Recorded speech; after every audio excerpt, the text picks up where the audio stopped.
भारत ने ईरान के सेलर्स को लेकर क्या स्टेप उठाया है, अमेरिका को बीच युद्ध में अपनी कौन सी गलती का एहसास हो गया है और ट्रेड डील को लेकर अब कौन सी नई अपडेट्स आ रही हैं। काफी सारी इंपॉर्टेंट अपडेट्स आ रही हैं जो आपको मेन स्ट्रीम के न्यूज चैनल्स के ऊपर भी देखने को नहीं मिलेंगी, इसलिए इस वीडियो को एंड तक देखिएगा।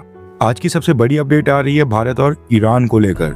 जैसा कि आपको पता है कि ईरान का नेवल वेसल आइरिस लवान इस समय भारत में प्रेजेंट है और इंडियन नेवी की निगरानी में कोची हार्बर के पास इसको एंकर किया गया है। अब ये जो आइरिस लवान नाम का नेवल वॉरशिप है, इसको लेकर बड़ी अपडेट आ रही है। रेफरेंस के लिए आपकी स्क्रीन के ऊपर आर्टिकल का स्क्रीनशॉट है। न्यूज निकल कर आ रही है कि भारत ने आइरिस लवान नेवल वॉरशिप के क्रू मेंबर्स को ईरान भेजना स्टार्ट कर दिया है। ईरान से एक स्पेशल चार्टर्ड प्लेन भारत की केलम स्टेट के कोची इंटरनेशनल एयरपोर्ट के ऊपर आया था और ये प्लेन ईरान की गवर्नमेंट द्वारा भेजा गया था। न्यूज आ रही है कि भारत ने इस प्लेन के ऊपर ईरान के सेलर्स को वापस भेज दिया है। ईरान के आइरिस लवान नेवल वॉरशिप के ऊपर 183 सेलर्स थे।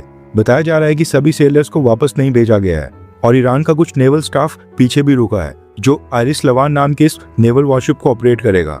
इसका मतलब है कि ईरानियन नेवी के कुछ पर्सनल्स अभी भी भारत में प्रेजेंट रहेंगे। यहाँ पर एक इंपॉर्टेंट पॉइंट समझना जरूरी है कि नेवल वॉरशिप के ऊपर काफी सेंसिटिव वेपन्स और सेंसिटिव टेक्नोलॉजी लगी होती है, इसलिए देश के बाहर किसी भी नेवल वेसल को बिना क्रू मेंबर के कभी नहीं छोड़ा जाता है, फिर चाहे वो नेवल वॉरशिप खराब ही क्यों ना हो और किसी फ्रेंडली कंट्री के अंदर ही क्यों ना हो। कुछ ट्रेंड सेलर्स को पीछे हमेशा रखा जाता है जो शिप के सिस्टम्स, इंजन्स और सिक्योरिटी को हैंडल करने में सक्षम होते हैं। इसके साथ ही एक और न्यूज ये भी आ रही है कि श्रीलंका ने जो आइरिस देना फ्रिगेट के ऊपर सर्च एंड रेस्क्यू ऑपरेशन चलाया था, उसमें जो ईरान के सेलर्स की जान गई थी, उनकी बॉडीज भी भारत से होते हुए ईरान भेजी गई हैं। न्यूज निकल कर आ रही है कि श्रीलंका ने सभी सेलर्स के मॉर्टल रिमेन को कोची भेजा था। ये जो स्पेशल चार्टर्ड फ्लाइट थी, ये पहले श्रीलंका भेजी गई थी, वहां से मॉर्टल रिमेन्स को उठाया गया और उसके बाद ये special chartered plane Cochin International Airport के ऊपर पहुंचा था। यानी ईरान ने जो अपने लिए चार्टर्ड फ्लाइट अरेंज की थी, उसमें आइरिस लवान के नेवल पर्सनल्स के साथ साथ श्रीलंका में जो इंजर्ड सेलर्स और बॉडीज थी, उनको भी वापस ले लिया गया है। टाइमिंग की बात करें तो बताया जा रहा है कि पिछले कल 13 मार्च के शाम को 7 बजे के करीब ये special chartered flight Cochin International airport से फ्लाई की थी। रूट की बात करें तो न्यूज निकल कर आ रही है कि ईरान की एयर स्पेस इस समय पूरी तरह से वॉर के कारण बंद है, इसलिए ये जो स्पेशल चार्टर्ड फ्लाइट अरेंज की गई थी, ये कोचिन इंटरनेशनल एयरपोर्ट से सीधा आर्मेनिया गई है। ईरान के टॉप के ऊपर आर्मेनिया उसका पड़ोसी देश है। आर्मेनिया और ईरान के बीच बहुत ही अच्छे रिलेशंस माने जाते हैं और न्यूज निकल कर आ रही है कि ईरान एंड आर्मेनिया का जो बॉर्डर है, वहां से लैंड बॉर्डर के जरिए ये सारे ईरानियन सेलर्स ईरान के अंदर एंटर करेंगे और बॉडीज को ईरान में उनकी फैमिलीज को ट्रांसफर किया जाएगा। इसका मतलब है कि जब आप ये वीडियो देख रहे होंगे, उस समय तक ईरान के ये सारे सेलर्स भारत से आर्मेनिया पहुंच गए होंगे और वहां पर लैंड बॉर्डर के जरिए ईरान की सीमा के अंदर क्रॉस हो रहे होंगे। भारत की सरकार या फिर हमारे विदेश मंत्रालय ने अभी तक इसके ऊपर कोई भी कॉमेंट नहीं किया है। अभी तक आधिकारिक बयान भारत की तरफ से नहीं आया है, लेकिन हमने पहले भी देखा है कि भारत सरकार 2-3 दिन के बाद इसको लेकर कोई स्टेटमेंट इशू करती है। इससे पहले न्यूज आई थी कि भारत के प्रधानमंत्री नरेंद्र मोदी ने ईरान के प्रेसिडेंट डॉक्टर मसूद पेजेश्कियान को कॉल की थी और उसी टेलीफोनिक कन्वर्सेशन के बाद ईरान रेवोल्यूशनरी गार्ड्स नेवी ने भी भारत के कुछ oil and gas tanker ships को स्ट्रेट ऑफ हॉर्मुज क्रॉस करने की परमिशन दी थी। अब ये देखना इंटरेस्टिंग होगा कि भारत के और कितने शिप्स को क्रॉस करने की परमिशन दी जाएगी, क्योंकि भारत के टोटल 28 के करीब जो शिप्स हैं वो स्ट्रेट ऑफ हॉर्मुज के पास फंसे हुए हैं। इनमें से केवल 4 से 5 ही शिप क्रॉस कर भारत आए हैं। नेक्स्ट अपडेट आ रही है भारत और ब्रिटेन को लेकर। रेफरेंस के लिए आपकी स्क्रीन के ऊपर आर्टिकल का स्क्रीनशॉट है। न्यूज निकल कर आ रही है कि भारत और ब्रिटेन ने जो फ्री ट्रेड एग्रीमेंट साइन किया था, ये अगले महीने यानी कि अप्रैल से इम्प्लीमेंट होने जा रहा है।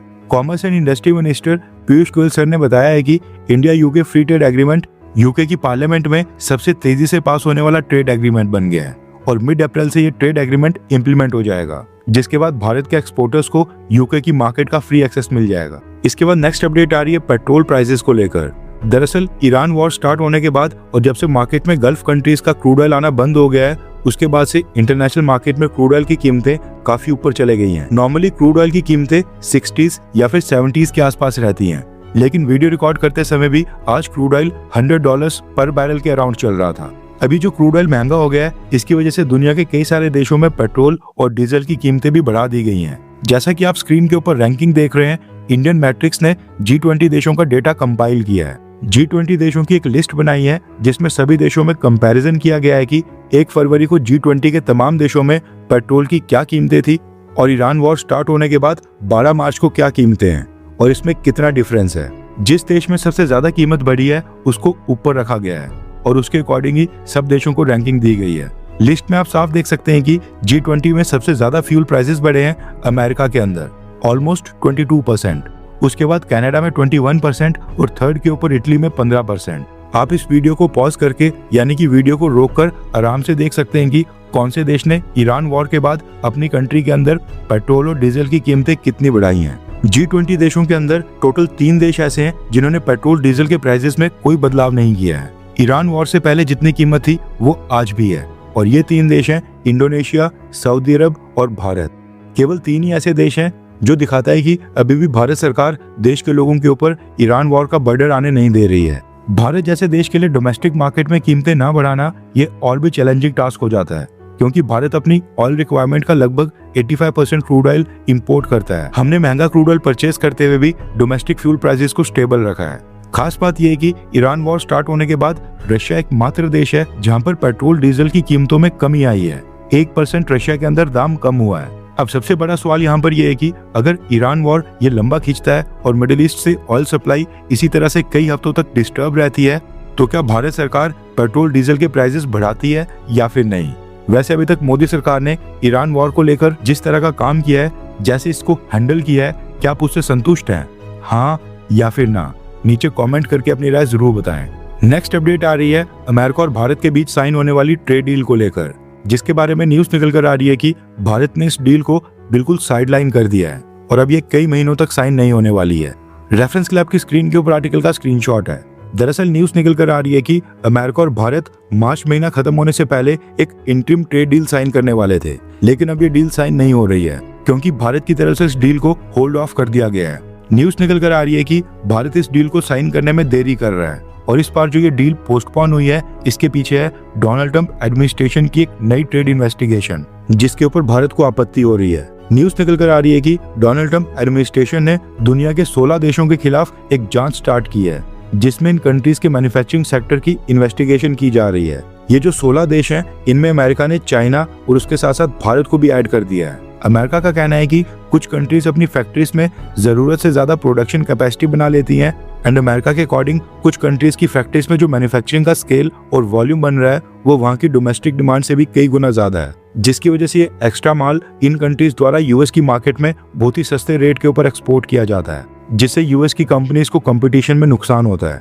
ऐसा माना जा रहा है कि इस इन्वेस्टिगेशन में भारत के ऊपर भी एक्शन हो सकता है, क्योंकि भारत की सरकार भी मैन्युफैक्चरिंग सेक्टर को बूस्ट करने के लिए tax rebates, production linked incentive और सब्सिडीज दे रही है। ऐसा ना हो कि भारत अमेरिका के साथ एक ट्रेड डील साइन कर ले और डोनाल्ड ट्रंप इस नई इन्वेस्टिगेशन के बेसिस के ऊपर भारत के ऊपर नए टैरिफ लगा दे। अभी ये इन्वेस्टिगेशन जारी है, इसलिए भारत की सरकार ने फैसला किया है कि हम अमेरिका के साथ ट्रेड डील साइन करने में कोई जल्दबाजी नहीं दिखाएंगे। Bharat wait and watch mode में आ गया है।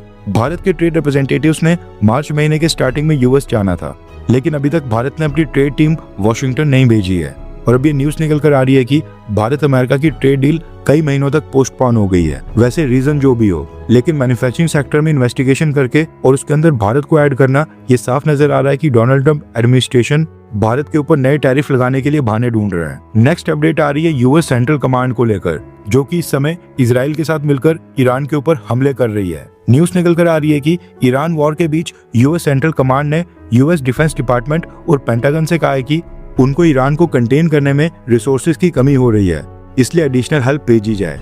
रेफरेंस के लिए आपकी स्क्रीन के ऊपर आर्टिकल का स्क्रीनशॉट है। न्यूज निकल कर आ रही है कि यूएस सेंट्रल कमांड की रिक्वेस्ट के बाद अमेरिका ने एक और naval strike group middle east की ओर रवाना कर दिया है। इसमें यूएसएस त्रिपोली नाम का एक बहुत ही बड़ा वॉरशिप भी शामिल है, जो कि इस समय जापान से सीधा मिडिल ईस्ट की तरफ भेजा जा रहा है। खबर आ रही है कि इस शिप के साथ साथ यूएस नेवी के लगभग 5000 मरीन्स और सेलर्स मिडिल ईस्ट की तरफ भेजे जा रहे हैं। और ये डिसीजन तब लिया गया जब यूनाइटेड स्टेट्स सेंट्रल कमांड ने पेंटागन को बताया कि ईरान के अटैक्स को रोकने और मिडिल ईस्ट के बाकी देशों में अपने बेसिस और यूएस एम्बेसीज को प्रोटेक्ट करने के लिए और भी ज्यादा मिलिट्री पावर की जरूरत पड़ रही है। ईरान वॉर स्टार्ट होने से पहले अमेरिका ने अपने 2 carrier strike groups middle east भेजे थे। पेंटागन ने शायद ये सोचा था कि ये 2 कैरियर स्ट्राइक ग्रुप से ईरान सिचुएशन को कंट्रोल कर लेंगे, लेकिन ग्राउंड रियलिटी उससे भी ज्यादा टफ साबित हो रही है और ईरान इस समय अकेले ही अमेरिका और इजराइल दोनों को बहुत ही टफ फाइट दे रहा है, जिसकी वजह से अब बीच कॉन्फ्लिक्ट में और भी वॉरशिप्स और मरीन्स को भेजना पड़ रहा है।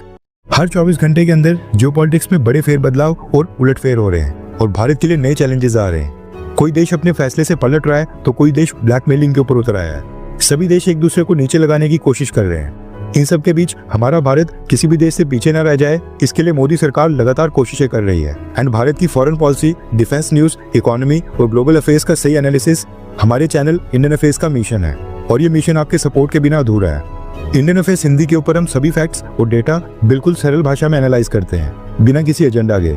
अगर आप चाहते हैं कि इंडियन अफेयर्स का सही और ऑथेंटिक एनालिसिस आप तक लगातार पहुंचे, तो इस वीडियो को लाइक करें और हमारे चैनल इंडियन अफेयर्स को सब्सक्राइब करके बेल नोटिफिकेशन ऑन करना मत भूलिए। आपका एक लाइक हमारे चैनल को ग्रो करने में काफी मदद करेगा, और एक सब्सक्राइब ये सुनिश्चित करेगा कि आप किसी भी इंपॉर्टेंट अपडेट को मिस ना करें।